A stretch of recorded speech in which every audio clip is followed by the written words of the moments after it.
Bonsoir à toutes et à tous. Il est 22 heures. Bienvenue dans cette nouvelle édition. Voici les titres. Le ministre du Commerce participe au sommet de l'industrialisation de l'Afrique à Niamey au Niger. Et dans l'actualité internationale, la France maintient sa position ferme contre l'Italie concernant l'affaire Ocean Viking. Voilà pour les titres, bonsoir à tous. Le ministre des Infrastructures et de l'équipement Hassan Ahmed Ibrahim a participé à Jeddah, au Royaume d'Arabie Saoudite du 22 au 24 novembre dernier à une réunion régionale ministérielle des pays du Code de conduite de Djibouti. Et cette réunion a été provoquée par l'OMI, l'Organisation maritime internationale, et celle-ci à la demande des États signataires du Code de conduite sous le thème « Développer les capacités régionales à la lumière de la diminution des efforts internationaux conjugués aux événements géopolitiques récents qui ont considérablement influencé les schémas de navigation et les vulnérabilités dans la région ».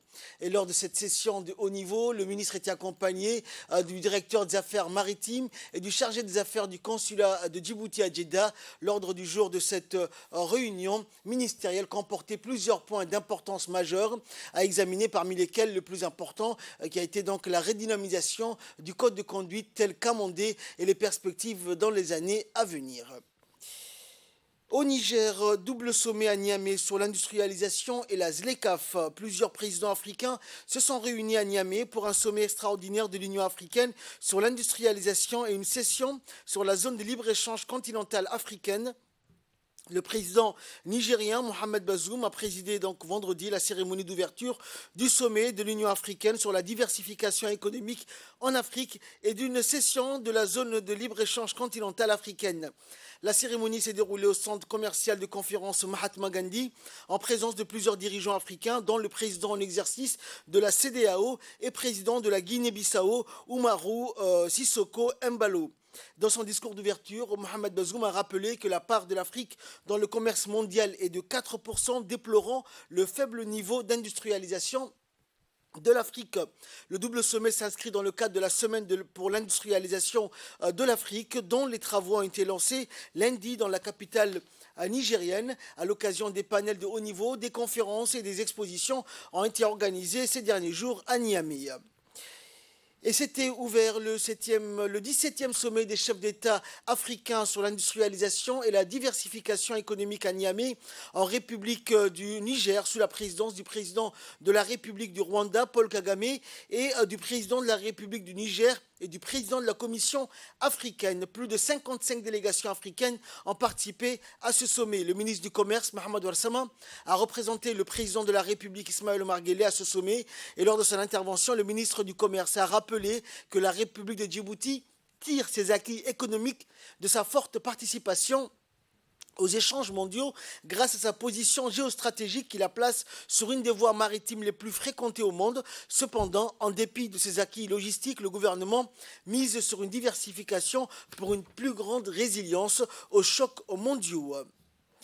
Dans l'actualité, toujours, la place du 27 juin ou la place Ménélique, symbole de la souveraineté de notre pays, a abrité hier après-midi la 3e édition des 10 km d'Air Djibouti.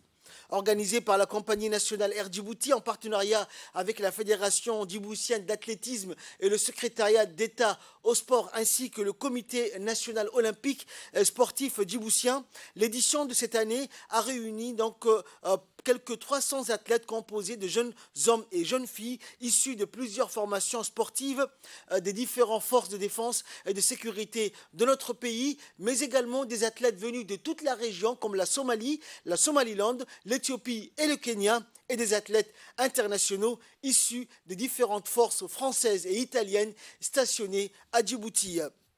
L'initiative émane du directeur général d'Air Djibouti, Abdulrahman Ali Abdillahi, qui, à travers cet événement sportif annuel, promeut l'athlétisme national. Cet événement a également vu la participation de plusieurs autres personnalités du pays comme le champion Ahmed Salah ou encore le doyen des artistes djiboutiens, l'auteur, compositeur, interprète Aden Farah Samater.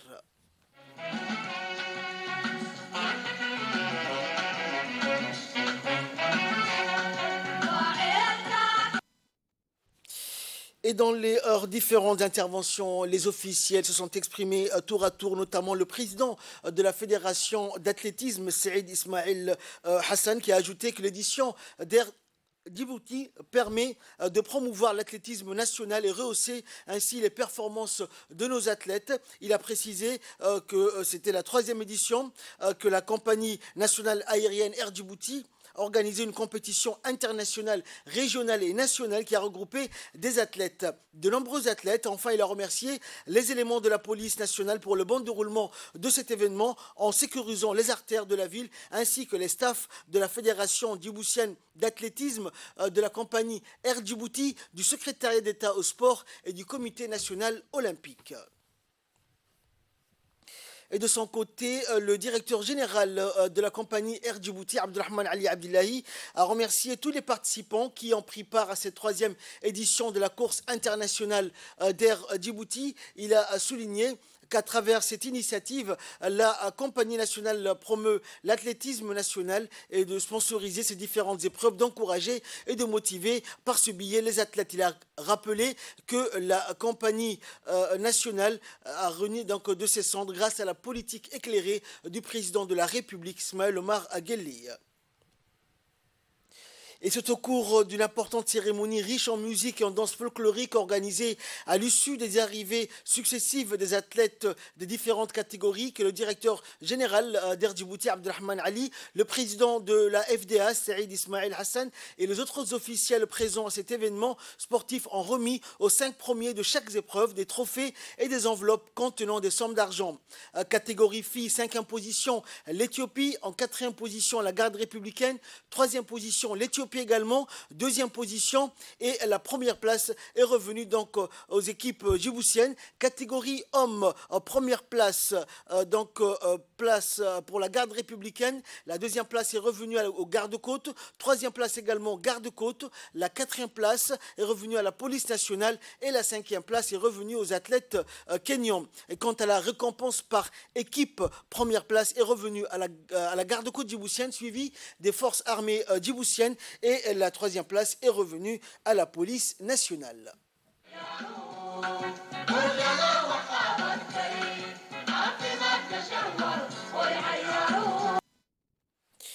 Dans l'actualité également, les écoles du pays ont vécu au rythme de la journée citoyenne. Élèves et enseignants se sont donné la main pour récurer leurs établissements scolaires et badigeonner les murs d'enceinte, mais aussi les salles de classe et les blocs administratifs et sanitaires. Les parents d'élèves se sont aussi mobilisés pour donner un éclat particulier aux écoles. Ils ont notamment redoré les jardins d'école et reverdi les cours en plantant des nouveaux arbres. Le mot d'ordre était au bichonnage des établissements scolaires. Initié par le ministre de l'Éducation nationale, Moustapha Mohamed Mahamoud, la journée citoyenne est un moment de rassemblement et d'engagement en faveur d'un milieu scolaire agréable pour mettre les enfants dans les meilleures conditions d'apprentissage. Le MENFOP a pensé ces journées comme un vecteur de prise de conscience pour la communauté nationale qui doit s'approprier et veiller sur ces écoles. C'est aussi le moyen idoine pour exalter le sentiment d'appartenance à la nation djiboutienne en partant de là donc renforcer la cohésion sociale nationale autour d'un socle commun. Et depuis son lancement il y a quelques années, la journée citoyenne est devenu un rendez-vous incontournable pour des hommes et des femmes de bonne volonté qui se rassemblent pour apporter leur touche de générosité, leur esprit d'initiative et leur engagement dévoué pour un environnement agréable et attirant autant pour les enfants que pour les enseignants. À l'instar du reste des établissements scolaires du pays, le centre sectoriel de formation professionnelle au métier du transport et de la logistique de Balbala a lui aussi été au rendez-vous. Les responsables ont été donc à leur seconde édition avec un thème particulier, la sécurité routière, l'occasion pour le directeur du centre, Mohamed Addosh Kherdon, de mettre un accent particulier sur l'importance de la prudence et le respect des codes sur les routes pour prévenir tout accident. Écoutons les réactions des participants donc à cette journée et des responsables du MENFOP. Nous avons un thème beaucoup plus particulier, il s'agit de la sécurité routière. Donc la sécurité routière est un élément indispensable pour nous, pour les enfants, pour les enseignants, mais pour tout le monde. Donc cette sécurité routière il faut justement que nous fassions très attention lorsque nous traversons, bien sûr, sur la route. La route est dangereuse, surtout aujourd'hui où il y a de plus en plus beaucoup de véhicules qui circulent et il y a beaucoup de chauffeurs. Je ne vais pas dire chauffeurs, justement des gens qui ne conduisent pas correctement comme il faut. Donc, c'est pour cette raison que le MENFOP, le ministère de l'Éducation nationale, le ministre de l'Éducation nationale et de la formation professionnelle, son Excellence Moustapha Mohamed Mahmoud, a voulu aujourd'hui que la sécurité routière soit un thème parlant, bien sûr, dans tous les établissements scolaires. En étroite collaboration avec le ministre de l'Intérieur, l'USAID a organisé à Arta la cérémonie de lancement officiel de 24 clusters des 5 régions de l'intérieur sous le thème « Organisation de la société civile et autorités locales travaillant main dans la main pour le bénéfice de tous les Djiboutiens ». Ce projet d'appui à l'engagement de la société civile dans le processus de développement local concerne les associations des régions de l'intérieur. La cérémonie de remise de la première phase des subventions accordées par le projet d'appui à l'engagement de la société civile dans le processus de développement local financé par l'USAID s'est déroulée en présence de l'ambassadeur des États-Unis à Djibouti et du directeur adjoint de l'USAID de l'Éthiopie. Et ce projet qui a débuté en novembre 2021 concerne 24 associations issues des 5 régions de l'intérieur et qui ont été sélectionnées pour bénéficier de formations visant à renforcer leurs capacités organisationnelles.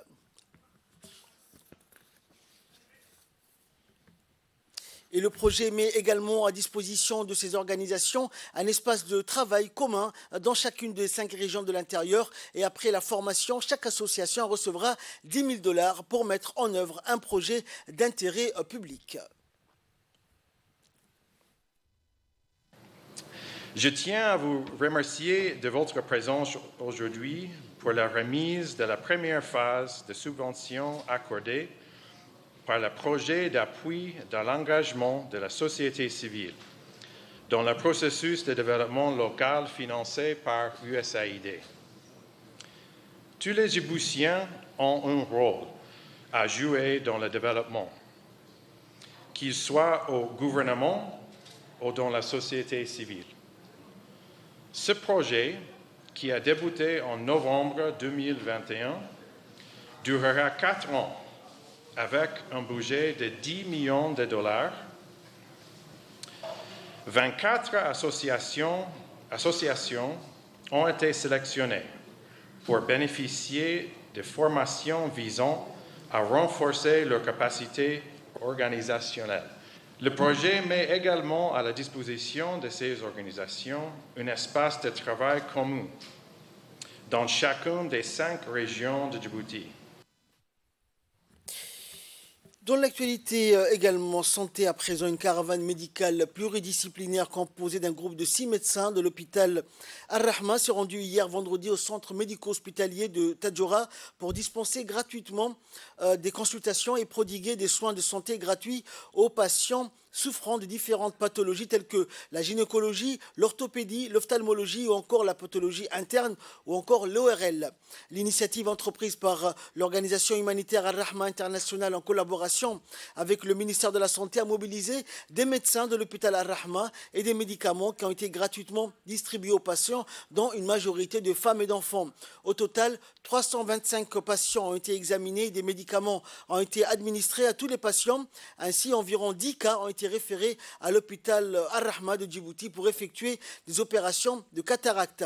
Rappelons que le principal objectif de cette initiative consiste à rapprocher les soins et les prestations médicaux des couches sociales les plus démunies, plus particulièrement les enfants et des personnes âgées qui constituent les tranches d'âge les plus vulnérables.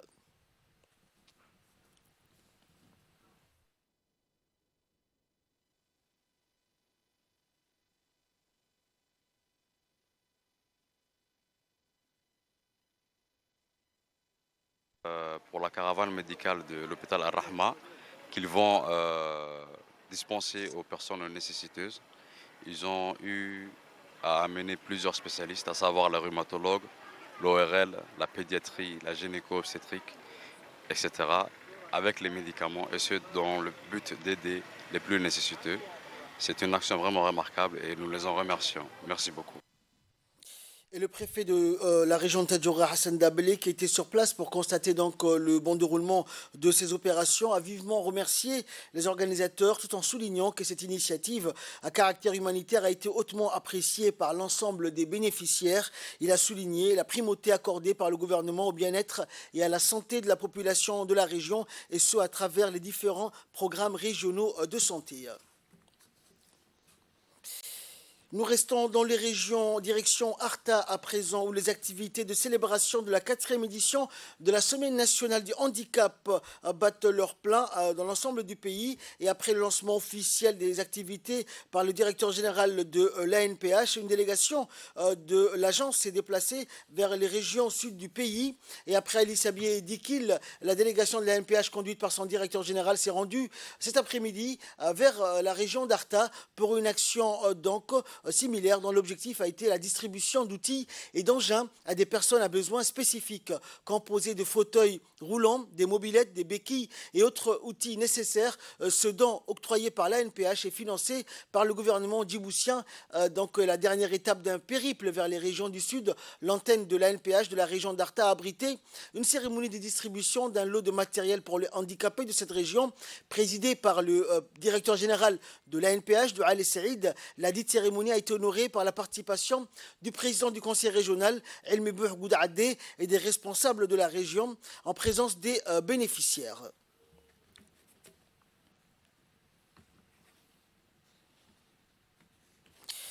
Et activité similaire également, cette fois-ci dans la région d'Ali Sabié, où la 4e édition de la Semaine nationale du handicap a été observée. Et l'Agence nationale des personnes handicapées donc a lancé cette activité ce matin. Et la cérémonie officielle de lancement a vu la participation du préfet de la région, Moussa Adan Migane, du directeur général de l'ANPH, de Ali Saïd, le président du conseil régional, ainsi que des parlementaires de la région, des officiels et des personnalités à besoins spéciaux.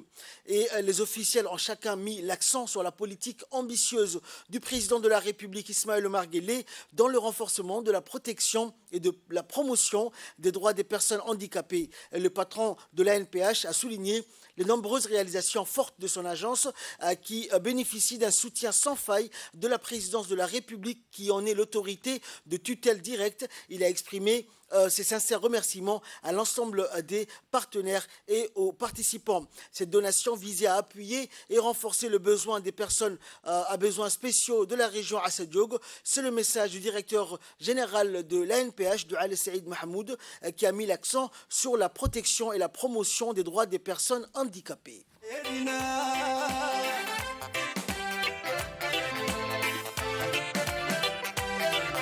الشر جبوتيا هيقار لنا فرحة ضيدو بقول كيبا بقول ما تويا ومشهدان لسمان حي ومشهد ساكا وحانو جوغنا. Et de là, nous passons à l'actualité internationale. La France maintient sa position ferme contre l'Italie concernant l'Ocean Viking. La France a maintenu sa position ferme contre l'Italie lors de la réunion extraordinaire des ministres de l'Intérieur de l'Union européenne convoquée à Bruxelles à la suite de l'affaire de l'Ocean Viking. Le ministre français de l'Intérieur, Gérald Darmanin, a répété sa position. Les bateaux qui secourent les personnes en mer Méditerranée ne devraient accoster et débarquer les migrants sauvés que dans les pays du Sud. D'autres désaccords subsistent. L'Italie et 3 autres pays méditerranéens, la Grèce, Chypre et Malte, ont qualifié de décevant le mécanisme de relocalisation volontaire pour le partage des demandeurs d'asile mis en place par la présidence française en juin dernier. Les ministres ont donné leur avis sur le plan d'action en 20 points pour la Méditerranée centrale présenté par la Commission qui prévoit également une coopération renforcée avec les pays africains. Fin de ce journal. Merci à vous de nous avoir suivis.